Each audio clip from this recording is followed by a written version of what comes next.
একটি যুবক এসেছে, দিলীপ দত্তের বন্ধু। তাকে উদ্দেশ্য করে শ্রীজীবনকৃষ্ণ বললেন, চৈতন্য মানে কি বুঝিস বল দেখি। বাংলা ভাষা তো, হিব্রু তো নয়।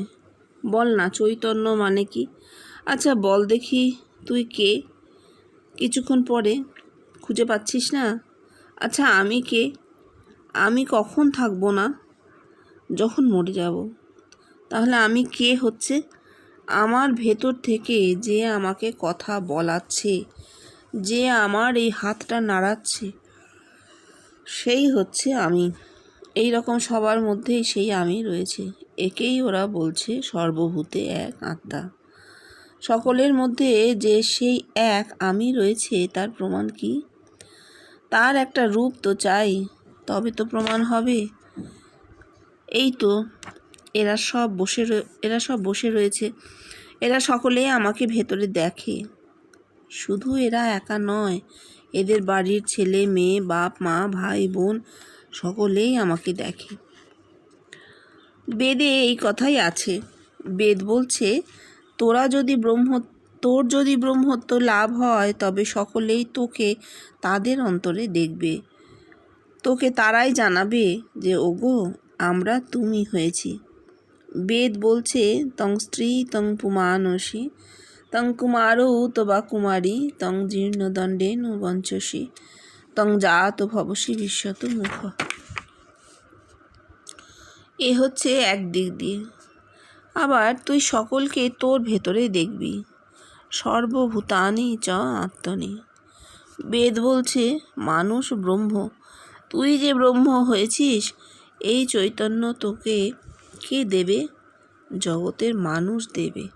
এবার বুঝলি চৈতন্য কি?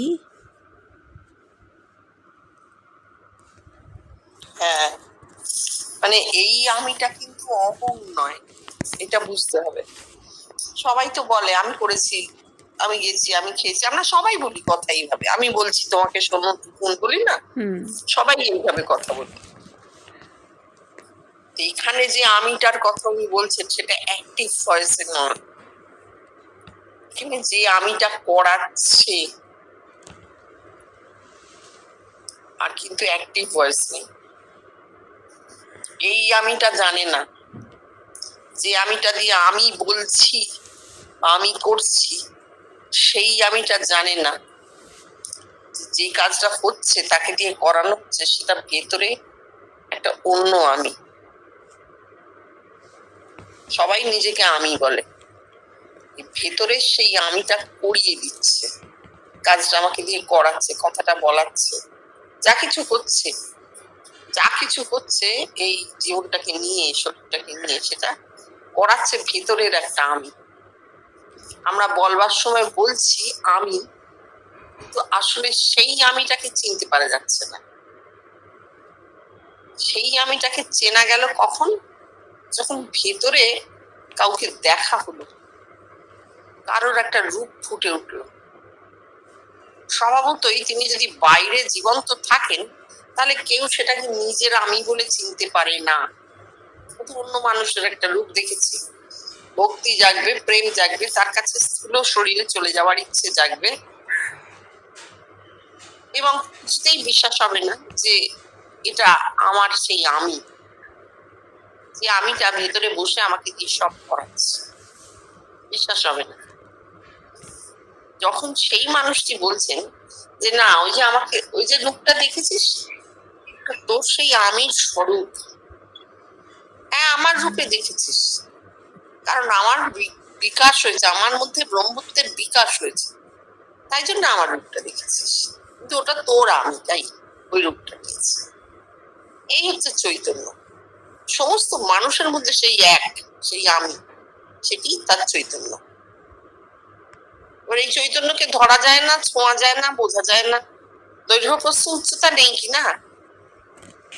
আর যেহেতু তার সেই পদার্থ নয়, চৈতন্য কোনো পদার্থ নয়, তাই তাকে কোনো ধর্ম দিয়েও চিহ্নিত করা যাবে। মানুষের ধর্ম আছে, কারণ মানুষ তো পদার্থ বিশেষ, তার দৈর্ঘ্য প্রস্থ উচ্চতা আছে, তার ধর্ম আছে, তার জীব ধর্ম আছে, তার অন্য ধর্ম আছে ভেতরে, নানা কিছু আছে। কিন্তু চৈতন্যকে ধর্ম দিয়ে বোঝা যাবে না।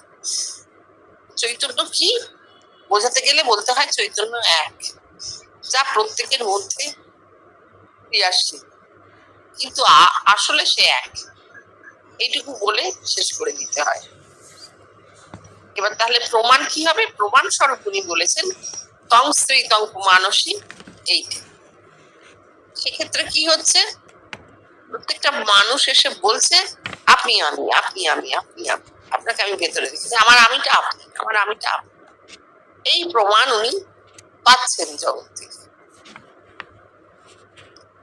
হ্যাঁ, সর্বভূতস্থম আত্মানাম সর্বভূতানি চ আত্মনি। আবার বলছেন তুই সকলকে তোর ভেতরে দেখবি, তবে হবে। উনি তো দেখেছেন সকলকে নিজের ভেতরে, কিন্তু তার প্রমাণ সকলকে তো উনি দিতে পারবেন না। সকলে ওকে দেখেছে, এই প্রমাণ উনি পেয়েছেন। উনি সকলকে দেখছেন, সেই প্রমাণ তো উনি দিতে পারেননি, বলছেন হয়নি এখনো। এটা কবে হবে? যখন সকলে সকলকে দেখবে। All is all. চৈতন্যের সর্বব্যাপ্ত অবস্থায় মানুষের মধ্যে আর কোন রকম ওয়াল থাকবে না। মানুষ যেমন জীবন কৃষ্ণকে দেখেছেন, প্রত্যেকটা মানুষ, অনেক মানুষ এসে দেখে বলেছেন উনি জেনেছেন। আবার উনি অনেক মানুষকে দেখেছেন, যাহা পরিবর্তিত হয়ে গেছেন সেই মানুষের উনি জেনেছেন। ওনার দিক থেকে জিনিসটা পূর্ণত্বের দিকে চলে গেছে। কিন্তু আমাদের সাধারণ মানুষের ক্ষেত্রে কি হয়েছে? আমরা একজনকে দেখেছি, আর তো কিছু না। আমাদের দিক থেকে কখন হবে? তখন অলি জল হবে, প্রত্যেকটা মানুষ নিজের মধ্যে জগৎকে পাবে। তখন তখন সরাসরি চৈতন্য কি সেটা পরিষ্কার হয়ে যাবে।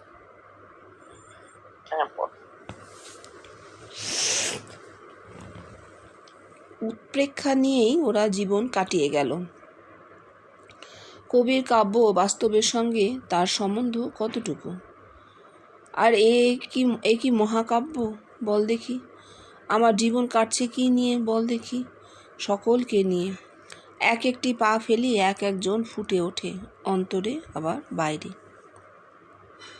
হ্যাঁ, 64 সাল তো একদম একটা শেষ হয়ে আসছে তার স্থূল শরীরটা, এবার ধীরে ধীরে লয়ের দিকে যাচ্ছে। সব উঁচু কথা। উৎপ্রেক্ষা মানে অলংকার। ওই যে কে বলে শারদ শশী অমুখের তুলা, পদনখে পড়ে আছে দেখো কতগুলা। চৈতন্যের মুখ সম্পর্কে এরকম একটা কাব্য করা হয়েছে যে শরতের চাঁদও তুল্য নয়, পায়ের নখের কাছে পড়ে আছে কতগুলো শরতের চাঁদ, এমন সে মুখ। একে বলে অলংকার, সাহিত্যে অলংকার। অলংকার মানেই বাড়াবাড়ি। অলংকার কথাটার অর্থই হচ্ছে বাড়াবাড়ি, এমন বাড়াবাড়ি যাতে মানুষের মনে একটা রসের সৃষ্টি হয়। কিন্তু ধর্ম বা এক, ধর্ম মানে এক, মানুষের ধর্ম হচ্ছে এক, ওয়াননেস। তো সেখানে তো উৎপ্রেক্ষার জায়গাই নেই, কি বাড়াবাড়ি করবে, তাই না? বাড়াবাড়ি তো বাহ্যিক বিষয় হয়, আত্মিকে বাড়াবাড়ির কোনো জায়গা নেই। কিন্তু আমরা কি দেখছি? যত যত শাস্ত্র রচনা হয়েছে সবই ওই কাব্য সাহিত্য, আঁতের কথাটি নেই। অলৌকিক সব ঘটনা বলি, অদ্ভুত অদ্ভুত কথা। একটা কোন উপনিষদে আমি পড়লাম, একটা পরীক্ষা নেওয়া হচ্ছে ব্রহ্ম কি। ইন্দ্র এলেন, অগ্নি এলেন, বরুণ এলেন,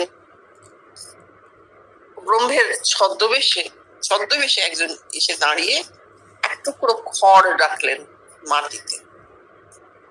ইন্দ্র বলছেন আমি সর্বশক্তিমান, অগ্নিও তাই, বরুণও তাই, প্রত্যেকে সেই সর্বোচ্চ পদটি চাইছেন। তিনি বললেন আচ্ছা ঠিক আছে, বরুণকে বললেন তুমি একে উড়িয়ে দাও, ঝড় এনে দাও। দিয়ে এক টুকরো তো খড়, দেখা গেল ঝড়ে উথাল পাতাল হচ্ছে, খড়টি যেখানে ছিল সেইখানেই রইল, এক বিন্দু সরলো না, ছেড়ে গেল, পড়ে গেল। অগ্নি দহন করে দাও, না, খড় পুড়লো না। ইন্দ্র একে ছিন্ন ভিন্ন করে দাও, বজ্রপাত করে দাও, হলো না, কারোরটা খাটলো না একটুকু খড়। অর্থাৎ বোঝানো হচ্ছে তোমাদের হাজার শক্তি প্রয়োগ করো না কেন, ওই খড়টা তোমরা নড়াতে পারলে না। ওই খড়টা আসলে দৈব, ওখানে থাকবে। এই যে এই কি হলো, এটা মানে কি বলবো, অসম্ভব কথা হলো, কথার বিন্যাস। কারণ আমরা ইন্দ্র, বরুণ, অগ্নি এই নামে কাউকে দেখিনি, এমন অলৌকিক ক্ষমতা সম্পন্ন মানুষ আমরা দেখিনি। আর দেখিনি মানে নেই, মেনে নিতে হবে, কোনো মিরাকেল বলে কিছু হয় না।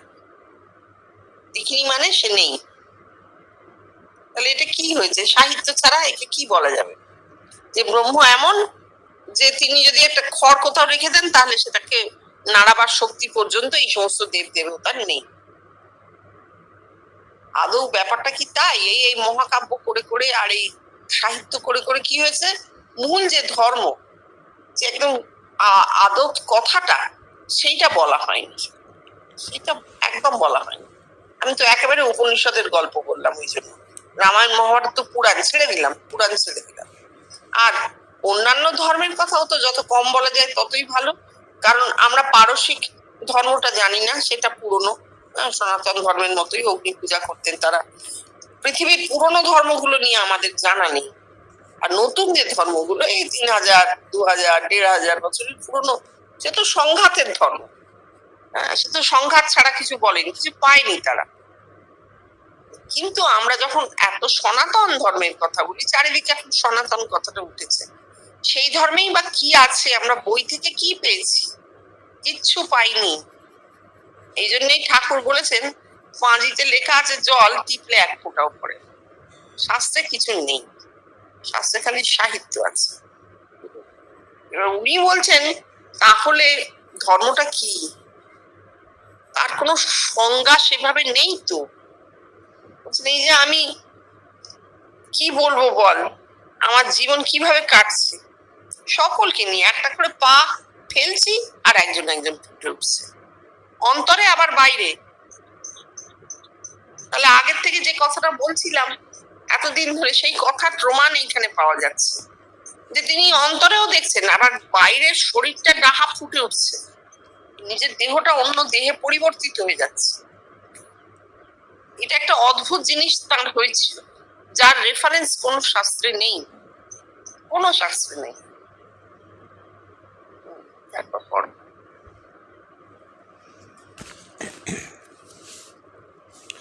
এই যে সূর্যমণ্ডলে লোকে আমায় দেখে, এটা কি বল দেখি? আর কাউকে লোক এইরকম সূর্যমণ্ডলের মধ্যে দেখেনি কেন? ঠাকুরকে কি কেউ এইভাবে সূর্যমণ্ডলের মধ্যে দেখেছিল? কই না তো। সূর্যমণ্ডলে দেখা নিয়ে কত রকম ব্যাখ্যাই তো দিয়েছি, আজ আর এক ব্যাখ্যা শোন। সূর্যকে যেমন পৃথিবীর লোক দেখে, সকলেই দেখে, কেউ বাদ যায় না। আমাকেও তেমনই পৃথিবীর সমস্ত লোক দেখবে।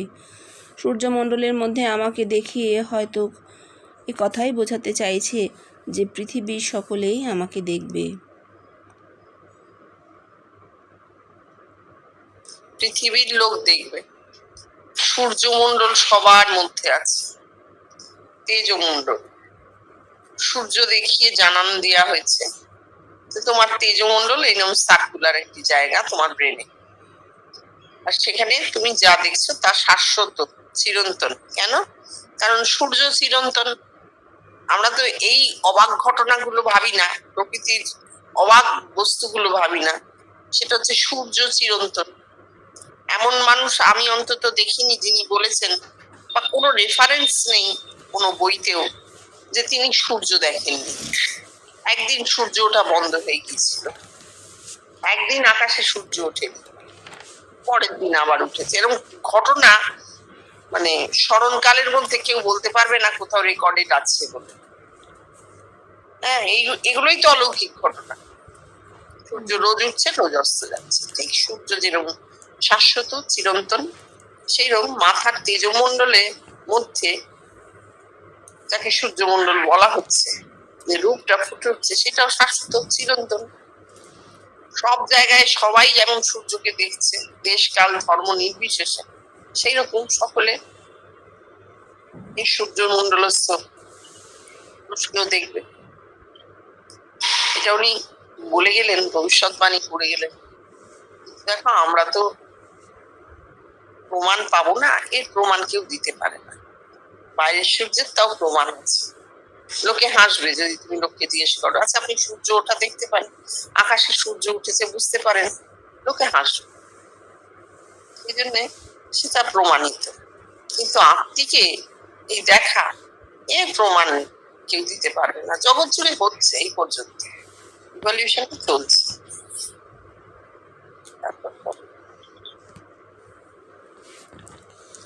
কাল 19/1/64 একটা দৈববাণী পেয়েছি।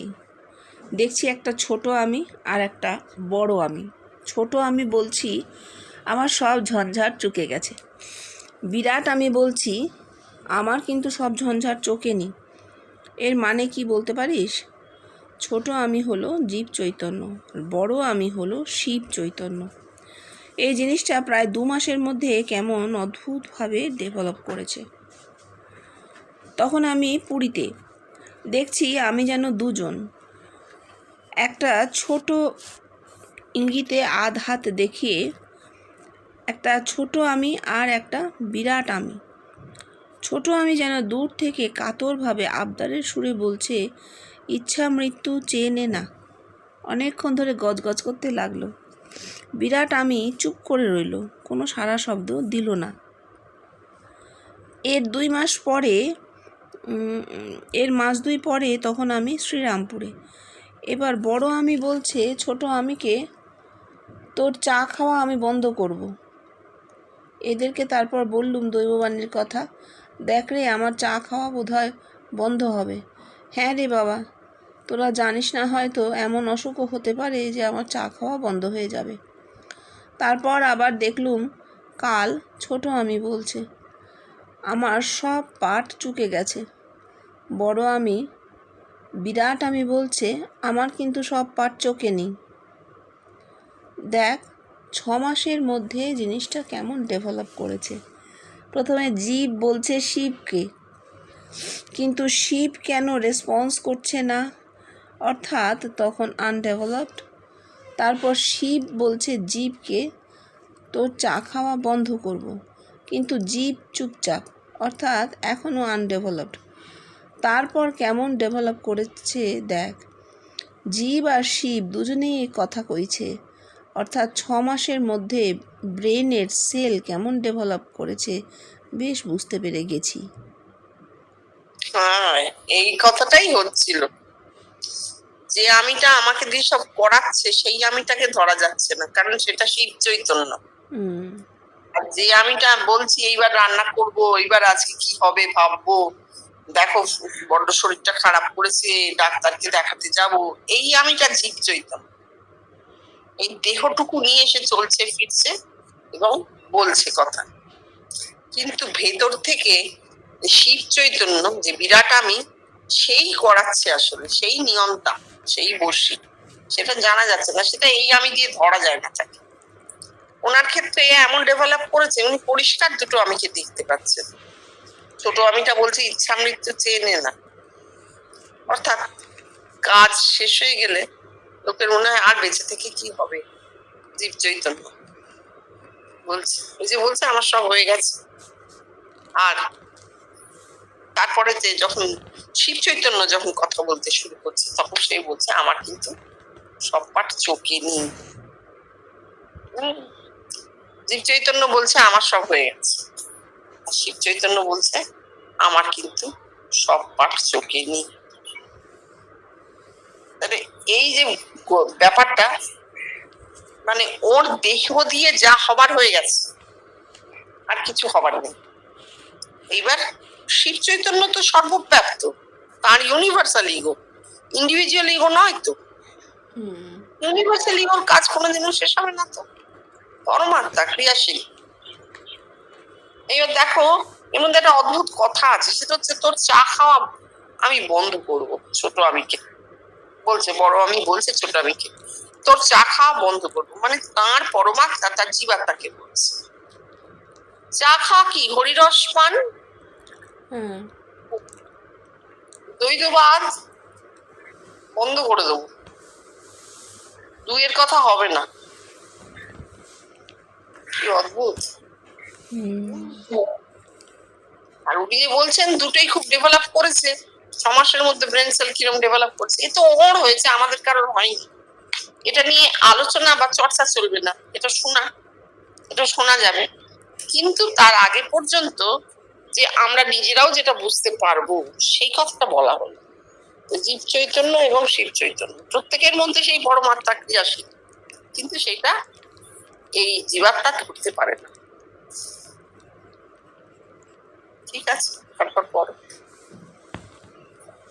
ওরে, তোরা জানিস না, I was an ardent student of history. ছাত্রাবস্থায় ইতিহাস পড়ে বুঝেছিলুম যে গ্রিক আলেকজান্ডার হেরে গিয়ে ভারতবর্ষ থেকে পালিয়ে গিয়েছিল।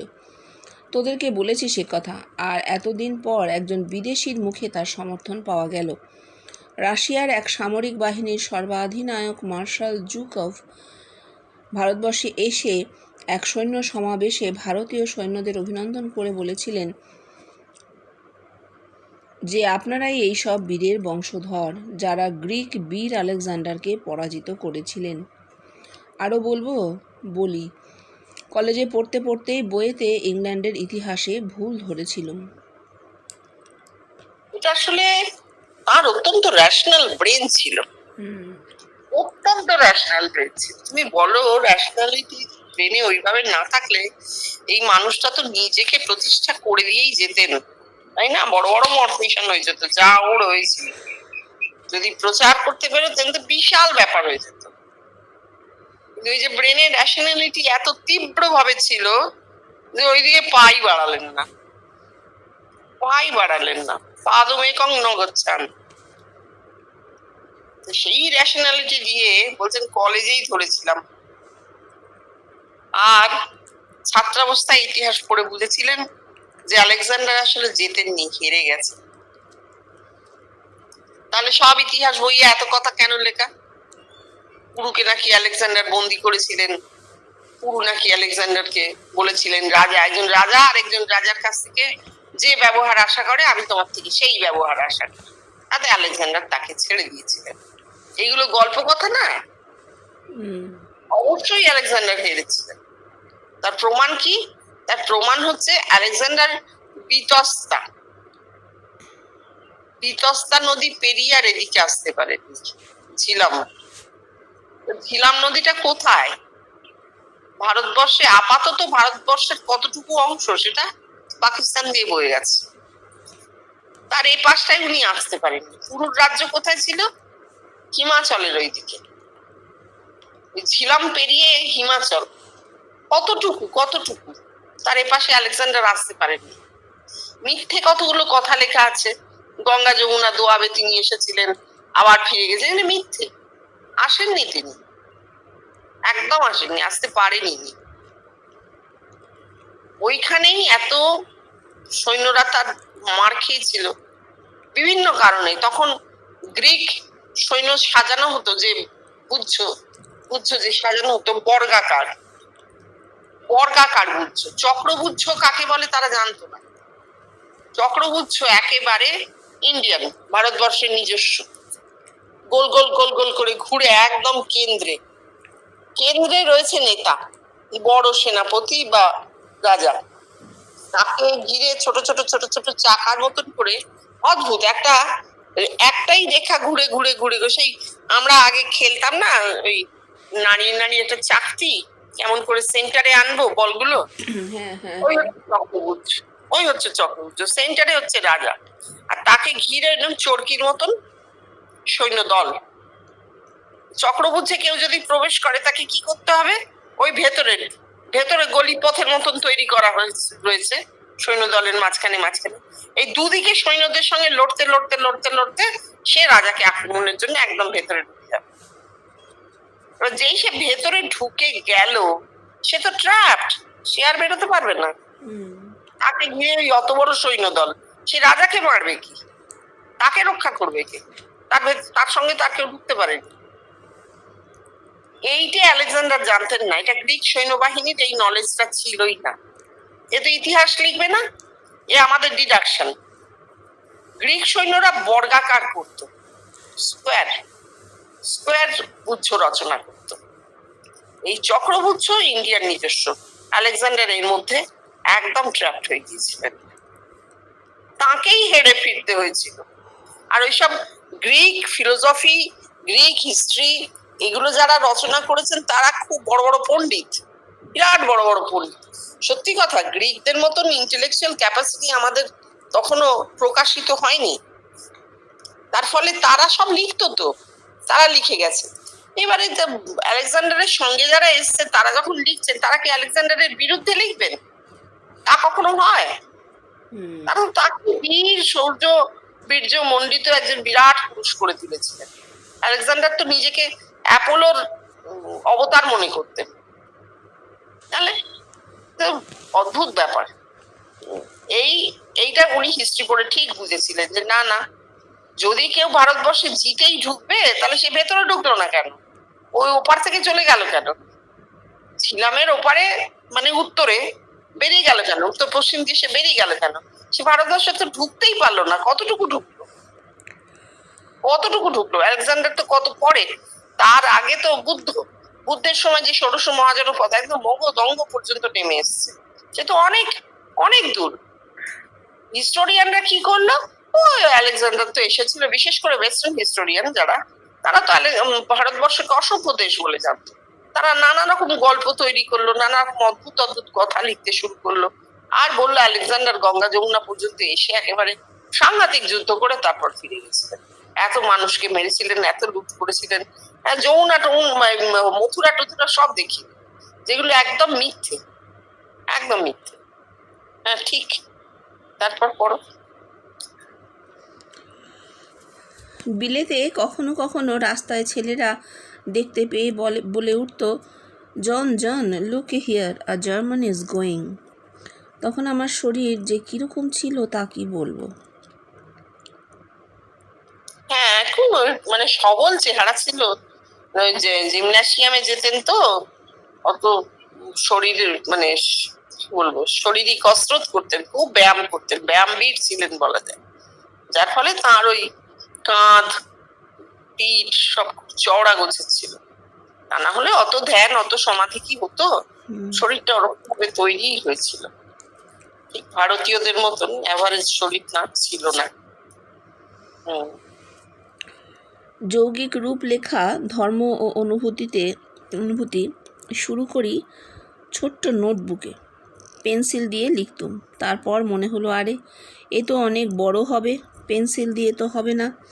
তখন কালি কলম ধরি। কালি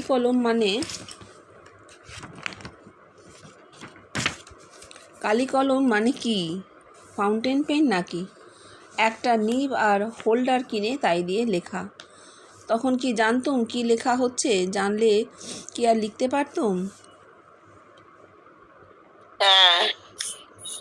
না, জানলে লেখা হতো না। সচেতনে তিনি কিছু করেননি, তার মধ্যে পরমাত্মা এমন ক্রিয়াশীল ছিল, আর সেটা তার ওই জীব চৈতন্য বুঝতে পেরেছে গোড়া থেকে। তাই জন্য তার দিক থেকে কোনো প্রচেষ্টা এটা করতে হবে সেটা করতে হবে কিছুই ছিল না। খুব জীবনটার দিকে তাকালেও দেখতে পাই আমরা খুব নির্বিকার একটা নিশ্চিন্ত জীবন কাটিয়ে গেছে, আর খুব মিনিমালিস্ট, যতটুকু প্রয়োজন ততটুকু। তার ফলে কোন রকম অশান্তিতে তাকে পড়তে হয়নি। এটাই তো জীবন। সচেতনে তো তিনি লেখেননি, প্রথম ওই ছোট নোটবুকে, তারপর বুঝতে পেরেছেন যে না এইভাবে হবে না। নিবার হোল্ডার কিনে, নিবার হোল্ডার আমরা এখন আর জানি না, কারণ আমরা নিবার হোল্ডারকেই এখন বলবো ফাউন্টেন পেন, কারণ তার একটা খোলস থাকবে, তার মাথায় একটা ক্যাপ থাকবে, এসব থাকবেই। ঠিক আছে, পড়ো। তখন কোড়ার বাগানে আমি আর ফটিক থাকি। পরে তারা এসে জুটল। সেই চাটুর্যে মারুজ্যের গল্পের মতো রে। ফটিক বিছানা করতো, কি সুন্দর! এমন সুন্দর বিছানা পাতা দেখা যায় না। আমি মাঝখানে শুতুম, আর ওরা দুজন শুতো দুধারে। কেন বলতো?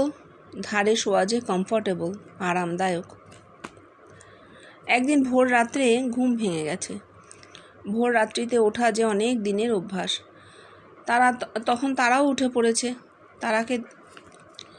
তারাকে তখন জিজ্ঞাসা করলুম, আচ্ছা, ফটিকের কি বিয়ে? আজ তার আশীর্বাদ? আমি স্বপ্ন দেখলুম ফটিকের বিয়ে হবে, আজ তার আশীর্বাদ, তার দাদা আসছে আমাকে নেমন্তন্ন করতে। তারা বললে, হ্যাঁ, ওর বিয়ে, আজ ওর আশীর্বাদ, ও আপনাকে জানায়নি, চেপে গেছে। তারপর আমরা হাত মুখ ধুয়ে চা খেয়ে তৈরি হয়ে রইলুম। ফটিকের দাদা এলো নেমন্তন্ন করতে। তখন আমার ভগবান দর্শন হয়ে গেছে।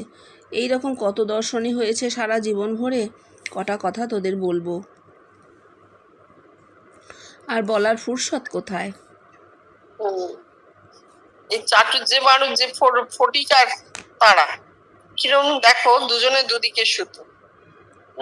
ফটিক খুব সুন্দর বিছানা করতো, ঠিক আছে, কিন্তু তাকে মাঝখানে রেখে দুজনে দুদিকে শুতো। সত্যি কথা, কিন্তু মাঝখানে শোয়া খুব আনকমফোর্টেবল। আমরা এখন তো শুই না কেউ, ওই জন্য মনে নেই। আমরা ছোটবেলায় শুতাম তো পরপর ভাই বোনেরা, সবাই ধারে শোবো করে লাভ। সেই ঠিক উনি বলছেন মাঝখানে শোয়া কমফোর্টেবল, আর আমি মাঝখানে। এই ধারে শোয়া কমফোর্টেবল, আমাকে মাঝখানে রেখে ওরা শুনতে। যাই হোক, ওনার তখন ভগবান দর্শন হয়ে গেছে, ব্রহ্মজ্ঞান চলছে, ব্রহ্মজ্ঞানের ফুট কেটে ব্রহ্মত্বে পৌঁছবেন। সেই অবস্থায় ব্রহ্মজ্ঞানের ফুট কেটেছে, দেখছেন ফটিকের দাদা এসে নেমন্তন্ন করছে ফটিকের বিয়ে। আর সত্যি তাই হলো, মিলে গেল। ফুট কাটলে কি হবে, যা হবে কি হয়ে আছে সেটা তো দেখানো হয়, সেটা প্রমাণ পেয়ে গেলেন। সত্যি একা তো পেলেন না, ফটিক আর তারাও পেল। ভগবান দর্শন হয়ে গেছে তখন। সেইটা বলছেন, কটা কথা তোদের বলবো, আর বলার ফুরসত কোথায়। সত্যি তো, সারা জীবনের কথা বলা যায় না। তারপরটা পর। আচ্ছা, আমার দেহেতেই পরাবিদ্যা ফুটলো কেন বল দেখি। বেদের কথায় উত্তম পুরুষ,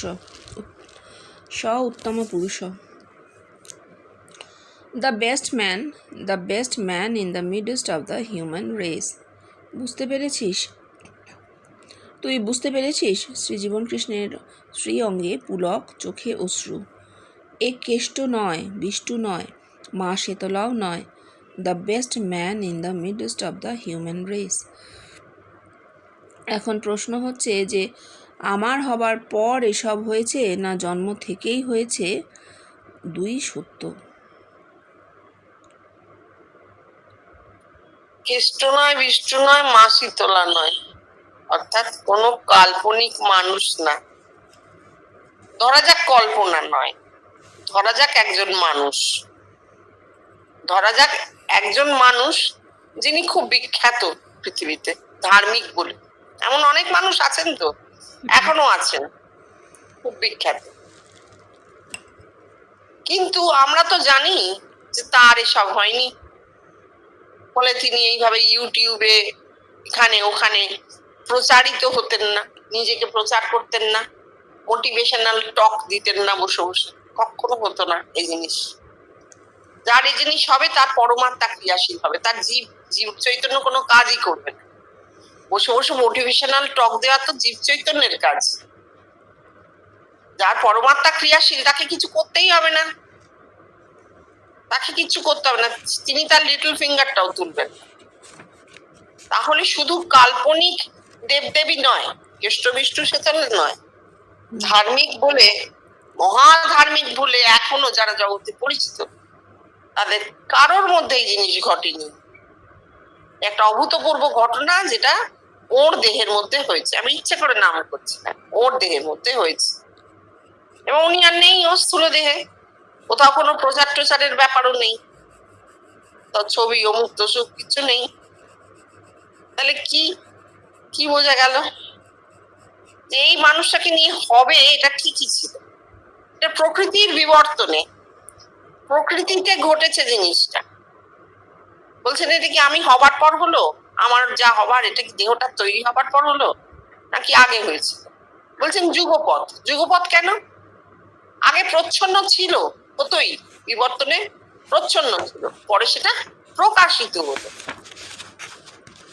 অন্তর্বাহিক সমান হয়ে গেল, দুই এক হয়ে গেল।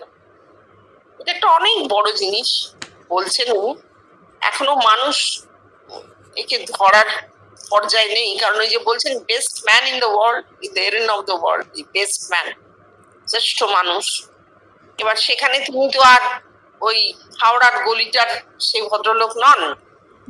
এখানে বড় তার কথা হচ্ছে বেস্ট ম্যান হচ্ছে প্রত্যেকটা মানুষের মধ্যে বেস্ট ম্যান হচ্ছে তার সেই পার্সোনালিটিটা, তার সেই ব্যক্তিত্ব, সেই পরমাত্মা, সেই চৈতন্যই তার ভেতরে বেস্ট ম্যান। এই বেস্ট ম্যান ওনার দেহ নিয়ে ফুটে গেছিল, আর সেটা আর হবে না, কারণ সেটা বেশটি। এবার জগৎব্যাপীতে কি হবে, প্রত্যেকটা মানুষের মাথায় সেই জিনিসটা ফুটে উঠবে। আর কোনো কল্পনা নয়, ধর্ম কোনো কল্পনার বিষয় নয়। আত্মা বললেও কল্পনা আসে, আত্মা কি তাকে খুঁজতে বেরোতে হবে না, না। কিন্তু বেস্ট ম্যান এটা সবাই বুঝবে, সবাই বুঝবে যে আমি যে কাজটা করছি, অনেক এমন কাজ হয়, এমন অনেক কাজ হয়, খুব ভালো কাজ হচ্ছে, বাইরের কথাই বলছে, সে নিজে বুঝতে পারে না কি করে এমন ভালো। আরে এই দারুণ হয়েছে, তো কি করে করলেন, কি জানি হয়ে গেল, আমি বুঝতেই পারলাম না কি করে, রোজই তো করি, আর জানো কিরকম ভালো, এরকম তো অনেকেই বলেন। বা আমি অনেক ছবি আঁকছেন এমন অনেকের মুখে শুনেছি যে এই ছবিটা আঁকবার সময় আমি যেন নিজের মধ্যে ছিলাম না, তা ঘোরের মধ্যে হয়ে গেছে। পরে তাকিয়ে দেখেছি এবং বিশ্বাসই করতে পারিনি যেটা আমার আঁকা। বহু হয়েছে, বহু, লেখার ক্ষেত্রে, আঁকার ক্ষেত্রে, গানের ক্ষেত্রে। তাহলে মানুষ স্বীকার করে নিয়েছে যে তার ভেতরে সে সচেতন আছে বটে, কিন্তু তার ভেতরে এমন অনেক কাজ হয়ে যায়, ঘটে যায় তার দ্বারা, যে যা সম্পর্কে সে নিজেই আগে থেকে বুঝতে পারে না, জানেন, সচেতন সে কাজটা করে না। এই হচ্ছে বেস্ট ম্যানের লোক মানুষের মধ্যে।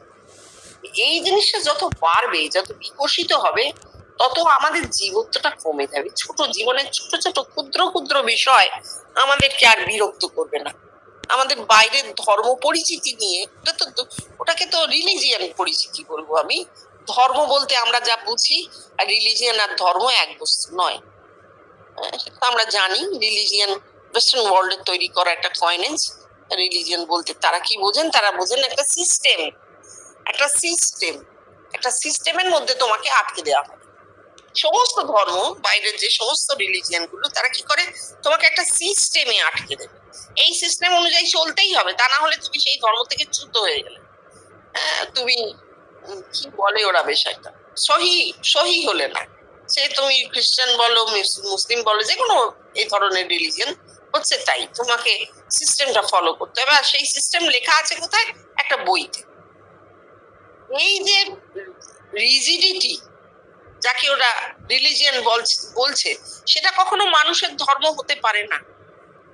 আর আমাদের ক্ষেত্রে ধর্ম কথাটার উৎপত্তি হয়েছে বুদ্ধের সময় থেকে। বুদ্ধ প্রথম বলেছিলেন যে বুদ্ধং শরণং গচ্ছামি, ধম্মং শরণং গচ্ছামি, সংঘং শরণং গচ্ছামি। এই ধম্ম কথাটার উৎপত্তি কিন্তু বুদ্ধর থেকে। বুদ্ধ একটা নীতিমালা দিয়েছিলেন, সেটাকে স্মরণ, মানে তার স্মরণে যেতে বলেছিলেন, অনুসরণ করতে বলেছিলেন, সব ঠিক। কিন্তু বুদ্ধ মানুষকে স্বাধীনতাও দিয়েছে, যে যার মতন থাকো, আত্মদীপ ভব, নিজেকে আত্ম অনুসন্ধান চালিয়ে যাও।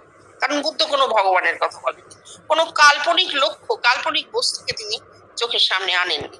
এই সমস্ত জাতিভেদ প্রথা টথা উঠিয়ে দিয়েছিলেন, এসব কিছু না, সব যোগ্য টোগ্য করে কিছু হয় না, তুমি নিজেকে অনুসন্ধান করো, নিজের ভেতরে ঢোকো, দেখো কি পাও। এই ছিল তার কথা। এই ধম্ম কথাটা প্রথম আনেন বুদ্ধ।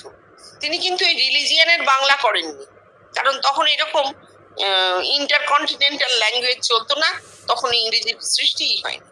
সুতরাং তিনি ওই রিলিজিয়ানের বাংলা অনুবাদ করে ধর্ম বলছেন, তা নয়। তাহলে আমাদের ধর্ম কথাটার সঙ্গে ওদের রিলিজিয়ান কথাটার কোনো মিলই নেই। এটা ওয়েস্টার্নারদের একটা অদ্ভুত মজা, তারা ফট করে এটাকে হিন্দু ধর্মা করে দিল, হিন্দু রিলিজিয়ান।